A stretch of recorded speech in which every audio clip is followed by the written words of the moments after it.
नमस्ते दोस्तों।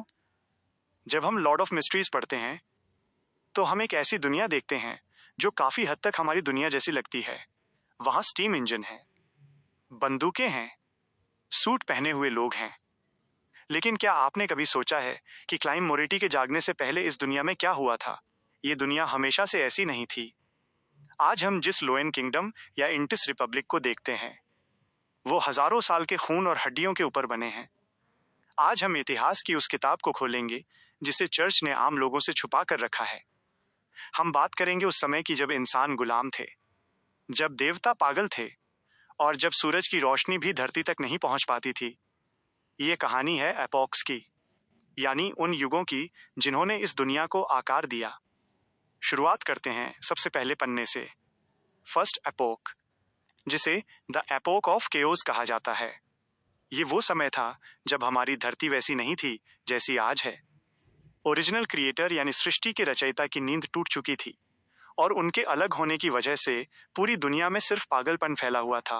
इस समय कोई इंसान नहीं था, कोई सभ्यता नहीं थी, सिर्फ अजीबोगरीब जीव थे जो एक दूसरे को मार रहे थे और खा रहे थे।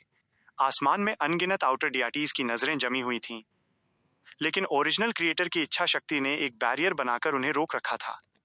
धरती पर बचे हुए कुछ महान पुराने जीव अपनी ताकत के लिए लड़ रहे थे। ये समय कितना लंबा चला ये किसी को नहीं पता, शायद लाखों साल या शायद कुछ पल, क्योंकि उस समय वक्त का कोई मतलब नहीं था।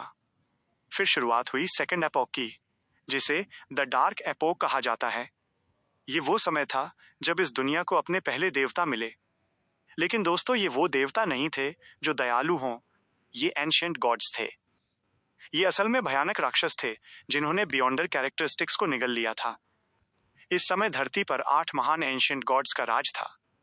इनमें सबसे ताकतवर थे ड्रैगन ऑफ इमेजिनेशन, जिनका नाम एनकेविल्ट था। वो विजनरी पाथवे के मालिक थे। वो अपनी सोच से किसी भी चीज को सच कर सकते थे। उनके पास एक किताब थी जिसे ग्रॉसल्स ट्रैवल्स कहा जाता है, जिसमें वो पूरी दुनिया को कैद कर सकते थे। दूसरे थे जाइंट किंग ग्रोग्रोस। वो दिग्गजों के राजा थे। उनके दरबार में इंसानों को एक सब्जी की तरह काटा और पकाया जाता था। उस समय इंसान इस धरती के मालिक नहीं थे, इंसान सिर्फ गुलाम थे, या फिर एंशिएंट गॉड्स का खाना थे। वैम्पायर्स यानी सैंगुइन के पूर्वज लिलिथ भी इसी समय मौजूद थीं। एल्व्स के राजा और डिमन वुल्फ फ्रेगिया भी अपनी अपनी हुकूमत चला रहे थे। इन देवताओं के बीच लगातार युद्ध होता रहता था। पूरी धरती खून से लाल रहती थी। आसमान हमेशा काले बादलों से ढका रहता था। इंसानों के लिए कोई उम्मीद नहीं थी। वो बस अंधेरे में छुपकर अपनी जान बचाते थे और प्रार्थना करते थे कि कोई उन्हें बचा ले। और फिर आया बदलाव, थर्ड एपोक, जिसे द कैटाक्लिज्म एपोक या लाइट एपोक भी कहा जाता है। इतिहास का सबसे बड़ा मोड़। केओस सी यानी अराजकता के समुद्र से एक आदमी बाहर निकला। एक ऐसा आदमी जिसके पास वो ज्ञान था जो किसी और के पास नहीं था। वो चेरनोबिल से निकला था। जी हाँ, हमारी दुनिया का चेरनोबिल। इस आदमी को बाद में एंशिएंट सन गॉड कहा गया। उसने आते ही सबसे पहले सूरज की रोशनी को वापस लाया। उसने उन पागल एंशिएंट गॉड्स के खिलाफ युद्ध छेड़ दिया। उसने ड्रैगन ऑफ इमेजिनेशन को हराया। उसने जाइंट किंग को मारा। उसने एल्व्स और वैम्पायर्स को अपने घुटनों पर ला दिया। उसने इंसानों को गुलामी से आजाद कराया। एंशिएंट सन गॉड के 8 राजा थे, जिन्हें हम किंग्स ऑफ एंजल्स कहते हैं। इनमें से कुछ नाम आपको बहुत जाने पहचाने लगेंगे, जैसे अमोन, एडम, मेडिसी और वो एंजल्स जो बाद में आज के ऑर्थोडॉक्स गॉड्स बन गए। एंशिएंट सन गॉड का राज इंसानों के लिए स्वर्ण युग था। लेकिन दोस्तों, लॉर्ड ऑफ मिस्ट्रीज में कोई भी कहानी बिना धोखे के पूरी नहीं होती। थर्ड एपोक का अंत एक बहुत ही खौफनाक दावत के साथ हुआ। एंशिएंट सन गॉड एक बड़ी गलती कर बैठे थे। वो खुद के अंदर के पागलपन से लड़ रहे थे, और जब वो सबसे ज्यादा कमजोर थे तो उनके ही बनाए हुए एंजल्स ने उन्हें धोखा दे दिया। रोज रिडेम्पशन नाम के एक ग्रुप ने एंशिएंट सन गॉड की हत्या कर दी, और ये हत्या साधारण नहीं थी। उन एंजल्स ने अपने पिता, अपने भगवान के मांस और खून को खा लिया ताकि वो उनकी ताकत और अथॉरिटी को छीन सकें। उन एंजल्स में शामिल थे वो जिन्हें आज हम एवरनाइट गॉडेस कहते हैं, लॉर्ड ऑफ स्टॉर्म्स कहते हैं और गॉड ऑफ नॉलेज कहते हैं। एंशिएंट सन गॉड के मरने के बाद उनकी नफरत से एक नया और भयानक भगवान पैदा हुआ, ट्रू क्रिएटर, जो आज भी अरोरा ऑर्डर का भगवान है और पूरी दुनिया से नफरत करता है। इसके बाद शुरू हुआ फोर्थ एपोक, जिसे द एपोक ऑफ गॉड्स कहा जाता है। ये इंसानों के साम्राज्यों का दौर था, लेकिन शांति अभी भी नहीं थी। इस समय धरती पर दो सबसे बड़े साम्राज्य थे। एक था सोलोमन एम्पायर, जिस पर ब्लैक एम्परर सोलोमन का राज था। सोलोमन इतना शक्तिशाली था कि देवता भी उससे सीधे लड़ने से डरते थे। उसने पूरी दुनिया में एक ऐसा कानून लागू किया था जिसे तोड़ना नामुमकिन था। दूसरा साम्राज्य था ट्यूडर एम्पायर, और यहीं पर हमें एक ऐसा कैरेक्टर मिलता है जो पूरी तरह पागल था, एलिस्टा ट्यूडर, जिसे ब्लड एम्परर कहा जाता है। एलिस्टा ट्यूडर पहले ब्लैक एम्परर पाथवे का एंजल था, लेकिन उसे भगवान बनना था। इसलिए उसने एक ऐसा जुआ खेला जो किसी ने सोचा भी नहीं था। उसने जबरदस्ती अपना पाथवे बदलकर रेड प्रीस्ट पाथवे अपना लिया।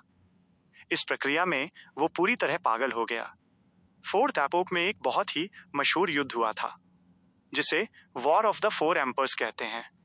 4 सम्राटों का युद्ध, सोलोमन, ट्यूडर, ट्रांसोएस्ट और सदर्न कॉन्टिनेंट का डेथ एम्परर।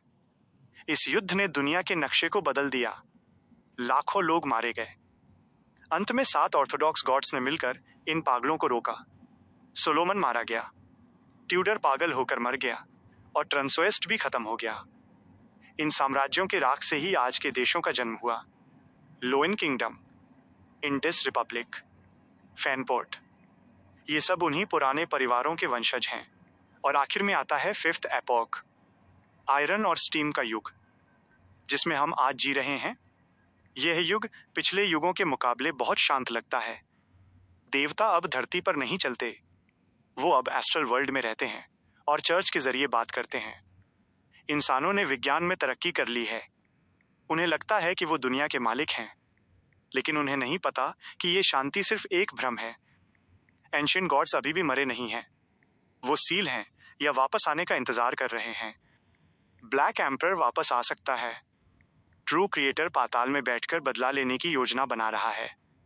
और सबसे बड़ी बात, वो बैरियर जो फर्स्ट एपोक से धरती को बचा रहा था, अब वो टूटने वाला है। क्लाइम मोरिटी का इस दुनिया में आना कोई संयोग नहीं था।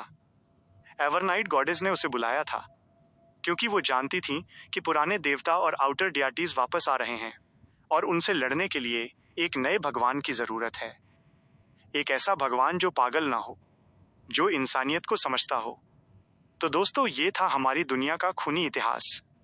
एक ऐसा इतिहास जो शुरू हुआ अराजकता से, गुजरा धोखे से, और अब खड़ा है कयामत के दरवाजे पर। जब आप अगली बार क्लाइम को किसी पुराने खंडहर में जाते हुए देखें, तो याद रखिएगा कि वो पत्थर सिर्फ पत्थर नहीं हैं। वो उन देवताओं की हड्डियां हैं जिन्होंने कभी इस दुनिया पर राज किया था। आपको इतिहास का कौन सा हिस्सा सबसे ज्यादा डरावना लगा?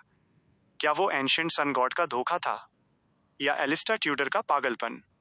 मुझे कमेंट में जरूर बताएं।